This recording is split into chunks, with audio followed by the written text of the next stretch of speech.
Fala pessoal, tudo bem? Chegando com mais um Boletim Celeste aqui no canal do Valuzeiro, neste dia 14 de agosto de 2022.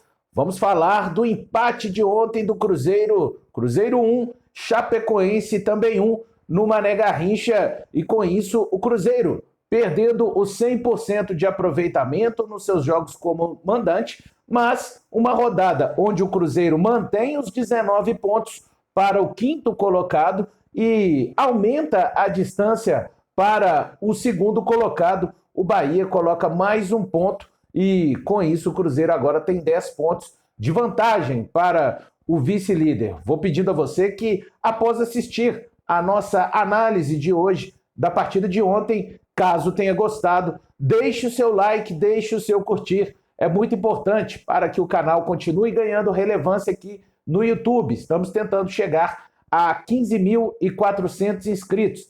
Então, além de deixar o seu like e o seu curtir, também se inscrevam aqui no canal do Valuzeiro. Pessoal, vamos começar a falar então do Cruzeiro nesta partida. Vamos começar do início. A escalação do Cruzeiro, pela terceira vez o técnico Paulo Pessolano repetiu uma equipe.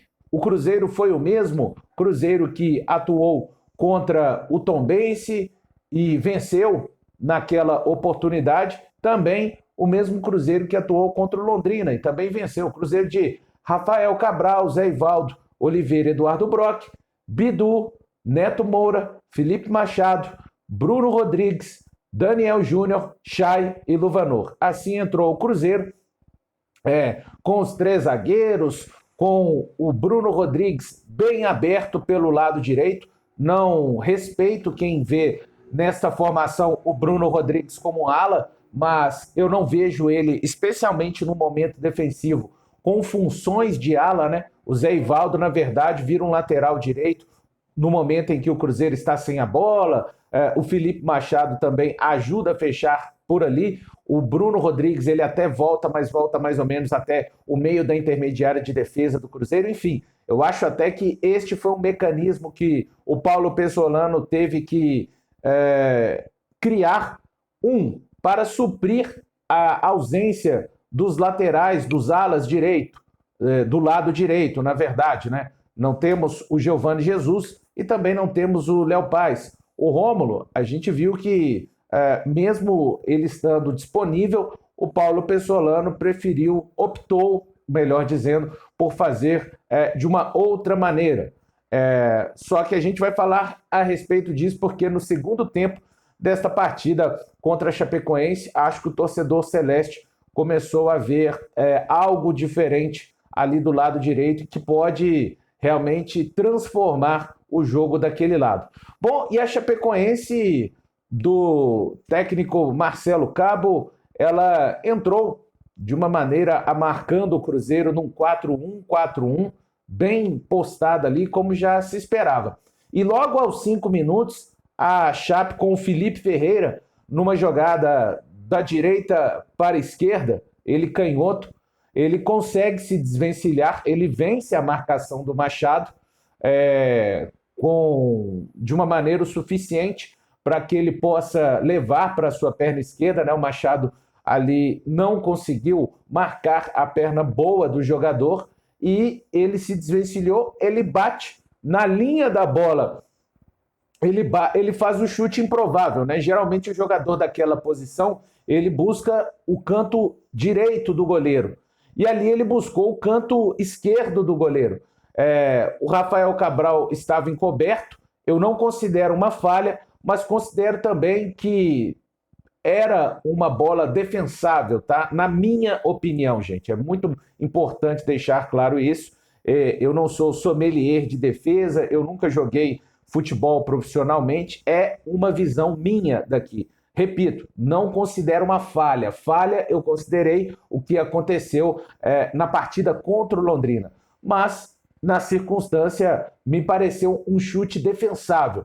Bom, a bola entrou, é gol da Chapecoense, o Felipe Ferreira abre o placar e com isso a equipe da Chapecoense, que já teria este plano defensivo muito claro, tem a possibilidade de jogar de uma maneira ainda mais fechada. Tanto que A Chapecoense, que estava marcando durante esses 5 minutos sem bola num 4-1-4-1, passa a marcar o Cruzeiro em um 4-5-1. Deixa sua linha de 4 defensores atrás, deixa uma linha de 5 no meio-campo e somente um jogador espetado um pouco mais à frente, mas todos marcavam no próprio campo. O Cruzeiro, naquela mesma toada, né, os 3 zagueiros, o Bruno Rodrigues bem aberto do lado direito, o Daniel Júnior mais próximo a ele, o Neto Moura encostando também, dando apoio a essa linha, do lado esquerdo o Chay e o Bidu, e mais espetado o Luvanor. Cruzeiro consegue fazer muito pouca coisa no primeiro tempo, não considero assim um primeiro tempo tão ruim, considero um primeiro tempo onde o jogo da Chape foi perfeito, o jogo da Chape que ela gostaria de fazer. Boa marcação, a Chape não conseguiu, para ser perfeito, na verdade, né?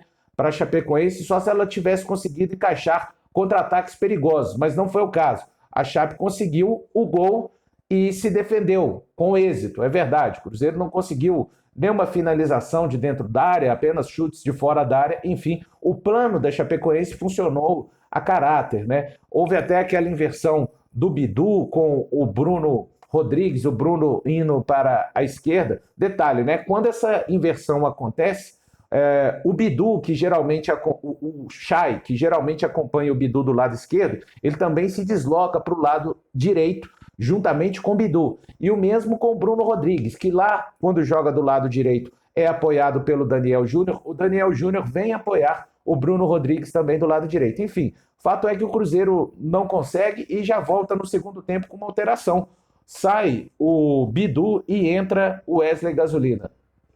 Muita gente até fez o trocadilho, né?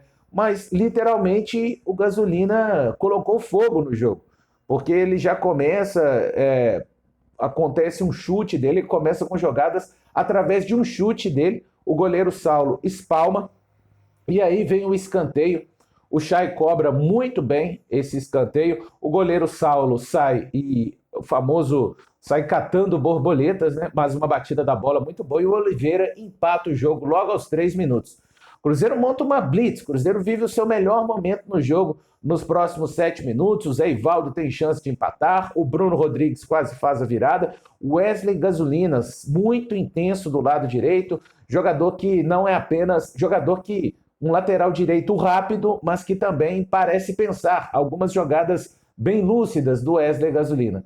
Enfim, o Cruzeiro sai promovendo substituições e neste momento, interessante que quando o Cruzeiro, logo neste começo de segundo tempo, fica sem a bola, o Cruzeiro marca, né, em um 4-1-4-1. O Brock vira um lateral esquerdo sem a bola, depois vem o Oliveira, o Zé Ivaldo e o Wesley Gasolina. O jogador à frente desta linha fica sendo o Machado. Aí, na próxima linha de 4, fica o Chay do lado direito, o Neto Moura, o Rafa Silva, que entra mais por dentro à esquerda, e o Bruno Rodrigues do lado esquerdo, e depois o Edu fica sendo esse Cruzeiro, em algum momento, alinha dessa forma, né? Isso sem a bola, tá, pessoal? Que com a bola todos atacam, o Cruzeiro fica bem ofensivo, enfim. O Cruzeiro vive 10, 15 minutos muito bons no segundo tempo, ali até os 20, né? Pelo menos para mim. Depois a Chape consegue controlar, encaixar essa marcação e o Cruzeiro passa a ter muitas dificuldades.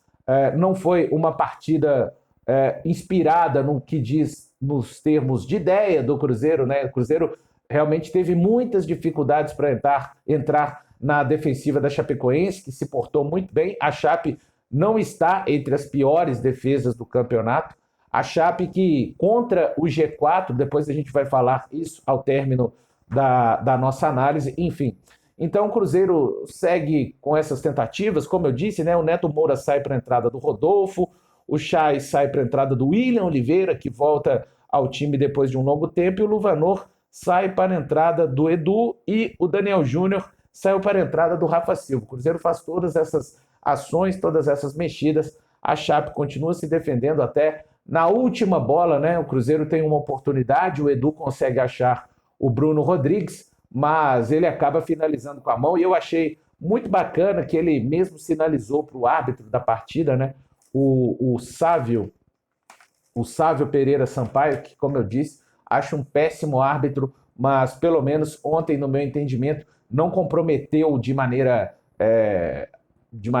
expressiva o andamento do jogo. Foi uma boa arbitragem, foi uma arbitragem ok, deu para passar de ano, nota 6,5 a arbitragem ontem do Sávio, que, repito, não acho mesmo um bom árbitro.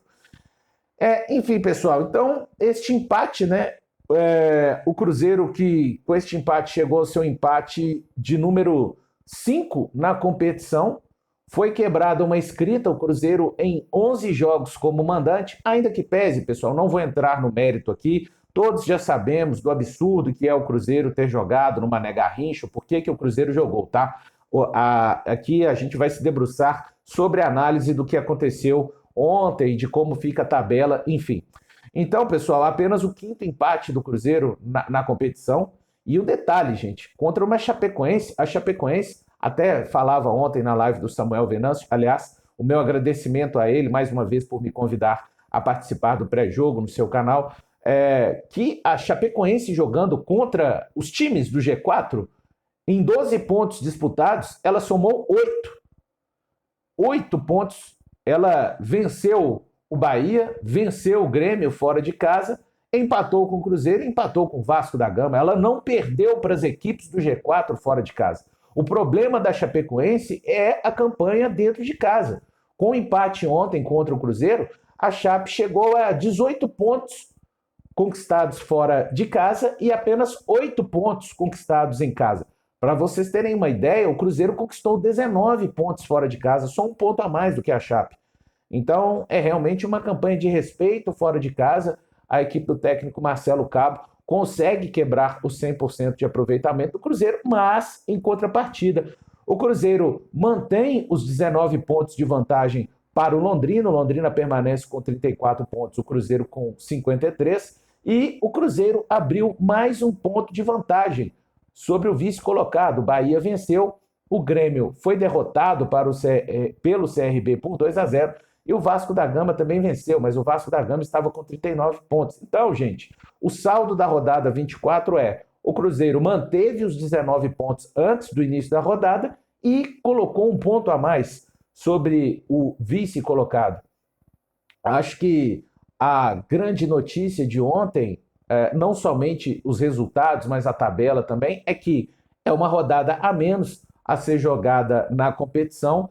E o Wesley Gasolina, pelo menos, chamou muito a minha atenção. Eu vejo e respeito todas as opiniões acerca do que tem sido feito com o Bruno Rodrigues. Repito, não acho que ele tenha atuado como ala, mas vamos lembrar que, na opinião de muitos, por exemplo, a utilização do Rômulo do lado direito não era bem vista por alguns torcedores. E, desta forma, o técnico Paulo Pessolano, nas 3 últimas partidas, fez o time funcionar de uma forma com o Bruno Rodrigues aberto daquele lado e uma recomposição sem bola, onde o Zé Ivaldo fecha do lado direito e tem a ajuda do Machado, e o time funcionou bem. Nos últimos 3 jogos, o Cruzeiro venceu 2, empatou 1, conquistou 7 de 9 pontos, mas eu entendo que o Cruzeiro ganha uma nova perspectiva de jogo agora com a entrada do Wesley Gasolina, que fez uma boa estreia, uma estreia muito boa do lateral direito, e o Cruzeiro que terá uma semana, né, para se preparar para a partida contra o Grêmio no próximo domingo na Arena do Grêmio. Então, pessoal, o saldo mais do que positivo. Claro, o técnico Paulo Pessolano já havia dito que o time iria oscilar, o time oscilou. Ele já havia dito também que em algum momento o time não conseguiria vencer todos os jogos dentro de casa, e ontem, apesar de ser em Brasília, foi um mando de campo do Cruzeiro, e o Cruzeiro acabou perdendo o 100% de aproveitamento, mas entendo que uma rodada a menos, uma rodada a menos para o campeonato, e faltam apenas 14 pontos e 14 rodadas, para serem disputadas, e o Cruzeiro sai muito bem desta 24ª rodada, pessoal. É isso. Cruzeiro de folga no dia de hoje, Cruzeiro também de folga no dia de amanhã, e retorna aos trabalhos na próxima terça-feira. Não perdeu ninguém por lesão e ninguém por cartão, pessoal. Eu volto amanhã dentro do canal do Valuzeiro com mais Boletim Celeste. Vem comigo, tô contigo. Um abraço, até a próxima.